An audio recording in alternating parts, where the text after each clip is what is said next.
Hello అందరికీ welcome back to one more mini vlog. పెళ్లిలో ఎవరి హడావిడి వాళ్ళకుంటే మా హస్బెండ్ హడావిడి, మా కూతురు హడావిడి మామూలుగా ఉండదు. మనకి నచ్చి పాసిబుల్గా ఉంటే కంపల్సరీ మ్యారేజ్కి 1 వీక్ ముందు నుంచి నలుగు కూడా పెట్టుకోవచ్చు. బట్ బావకు వచ్చేసి 3 డేస్ ముందు నుంచి పెట్టారు. ఇంకా రేపే మ్యారేజ్. ఈరోజు సాయంత్రం తోరణాలు కట్టేసి వెడ్డింగ్ కార్డ్స్ అంతా విలేజ్ అంతా తిరిగి ఇచ్చేయాలి. మంచిగా పెళ్లి కలర్ రావాలి, ఫేస్ అంతా గ్లోయింగ్ గా ఉండాలని పెళ్లి కొడుకు నలుగు పెట్టుకుంటుంటే మిగిలిందంతా మేమందరం పెట్టుకున్నాము. అంటే ఒక 7 to 8 మెంబర్స్ వచ్చి ఉంటది. బట్ మా హస్బెండ్ అయితే ఎంత ప్రేమగా క్యూట్ గా ఎలా పెడుతున్నారు చూడండి వాళ్ళ డాటర్ కి. ఇంకా ఈవినింగ్ 7 కల్లా తోరణాలు కట్టేసి వెడ్డింగ్ కార్డ్స్ అయితే పంచేసాము విలేజ్ అంతా తిరిగి. జీలకర్ర బెల్లం ముహూర్తం వచ్చేసి 11:30కి ఉండింది.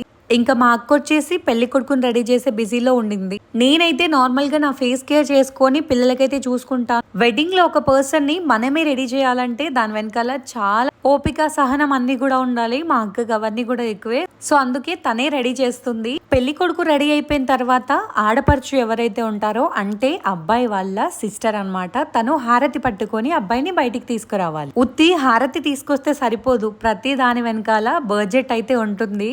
Thank you for watching. ఇంకొక మినీ వ్లాగ్ లో కలుద్దాం. బాయ్.